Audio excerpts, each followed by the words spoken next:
Okay, here we are. I'm going to show you some more things. I did a wash. I did all my base coat washes, like the wash on, let me move this over so you can see it. Yeah, there we go. Okay. My base coat washes, like the wash on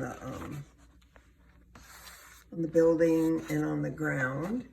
And I had to add back in the windows because I forgot to trace them. But I'm just going to show you how to do a flat wash over another flat wash. So it's a good thing to have testers around so that you can test, you can put down a color and then you can glaze another color over it. So you know what's going to happen and you're not surprised by anything.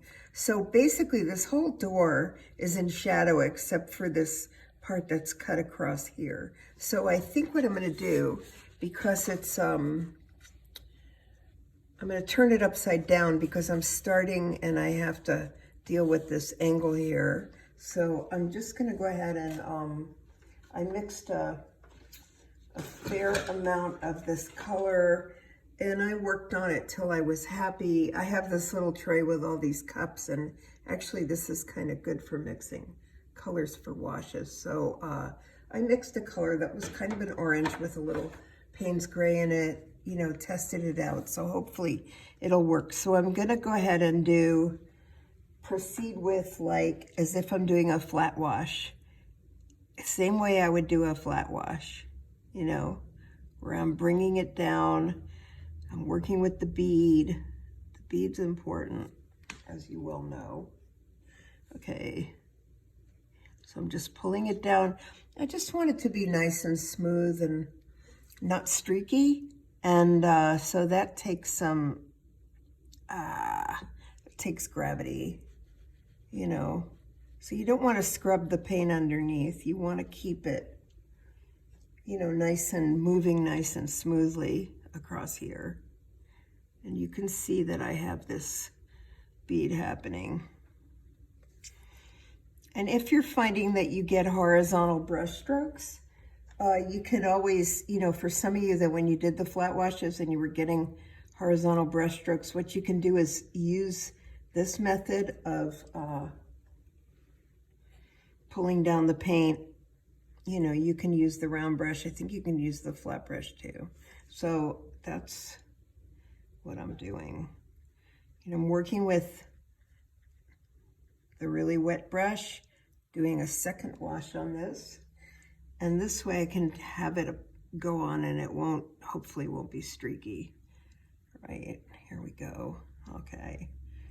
So I'm not going over and over it. That's what dislodges the paint underneath. I'm really being careful to try and keep the wash smooth without having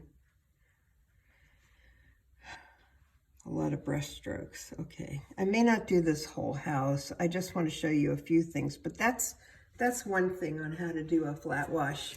Now I'm going to turn it back around. So that came out pretty good. How to do a flat wash over another flat wash. The other thing I want to show you is this plant. So I chose to wash the whole part of this house because it's so light that I think if I go in with some brighter greens and stuff, it will be easy to cover. So get this brush cleaned, and then I'm going to take my paint. My tray's a mess, but that's okay. It's paint. It's paint. So I'm going to take my lighter color, and you can do the trees. Some of these have shrubbery and stuff, and you can do them wet and wet. You can do them however you want. I just want you to have some evidence of glazing in here. And so I see that this green there's a lighter green and darker green. So I'm going to mix kind of a lighter green. I want to make sure I'm testing it out on my tester, make sure it's light enough. One of the things you could do with greens, because there's so many different kinds of greens, you can always add a little bit of You can add a little bit of warm color to the yellow and green mixture if you want it to be, you know, a little bit more olivey or a little warmer green, you know, anyway. Okay, so I have this green mixture and I'm gonna go ahead and paint my trees. I mean, these brushes are good for that, see? Here. Just gonna paint the leaves on this palm tree. You know, of course, nobody's gonna know where these leaves were, so you don't have to make it exact. Just do your best. Yeah, there's quite a lot of them here. All right, trying to get that feeling of, you know, these palm fronds. Okay, that's one thing. And then I could wait for this to dry, or I could go ahead and use wet and wet in here. I think I'll wait for it to dry. But I'm gonna also show you how to do the cast shadow on how I would approach the cast shadow, like these leaves on the cast shadow. And then, like I said, I'm not gonna do the whole thing because it'll take too long, but let's see, I'll go ahead and get my blue tray out here again. Okay, so I talked about a good way to make a cast shadow color is to use the color that you use and then add a little Payne's Gray to it. That's always a good recipe. You know, unless you're working in fruit or something, you don't want to add gray to the shadow because it'll look dead or on somebody's face. But, you know, but for cast shadows, you know, those are flat, they're not volumetric, so sorry, I'm dealing with this. So I'm making a kind of what I think is a good cast shadow color with the blue. I don't know if this is phthalo blue or cerulean blue because I have a lot more colors than you do, but I'm going to test this out on my tester. Actually, I'm going to use the little side of my paper to test it out. Okay, that's fine. And then I'll show you what I would do. It's the same thing. And the shadow color on this is going to be different than the shadow color on here, of course, because it's different. So I'm going to look at where the shadow is, and I'm going to go ahead and paint the shadow. And, you know, shadow doesn't have a lot of variation in color.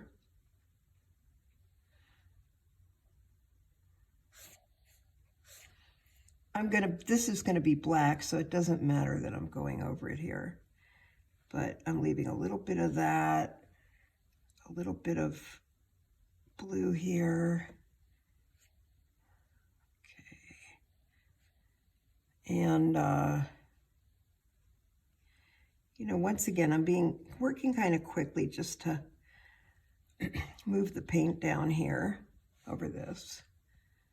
And tell you what, I'll finish this painting and then I'll post it, or at least that's what I'll try to do. Okay.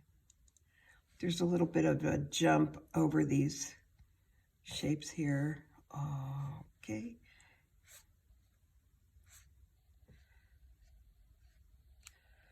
Whoa, all right.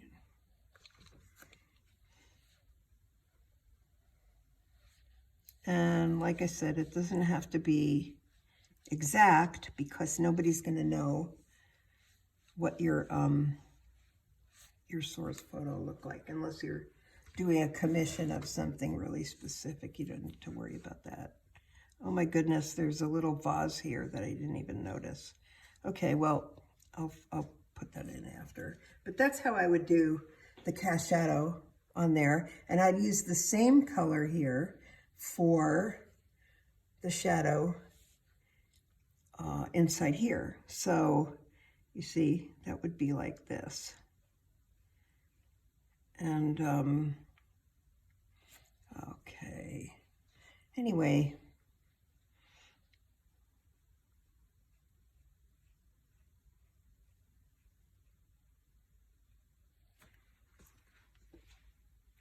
so that's some of the ways that you can glaze shadows on here. And I'll do the shadow on this side too, since I have you here as a captive audience. But so for this shadow, I'm going to change the tonality a little bit. I'm going to look at this color in this photograph, and I think there's a little bit more warmth in it. So I'm just going to take the blue color that I used for the house, for the basic painting part of this, and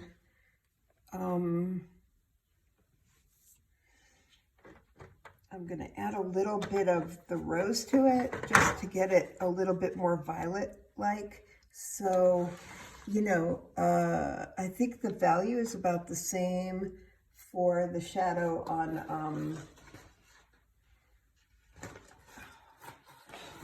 the value's about the same. Oh yeah, that's a nice, I like that. That's pretty good. Okay, you always want to test it. And then, you know, for this shadow shape too, you probably, you know, you'll have, I probably should have dried that. Okay, well, that's all right. Hopefully it won't bloom. But it would be something like that.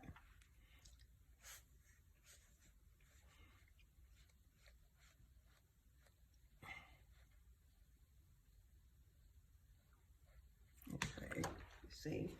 So you have the shadow cast on the building, and you have the shadow cast on the wall.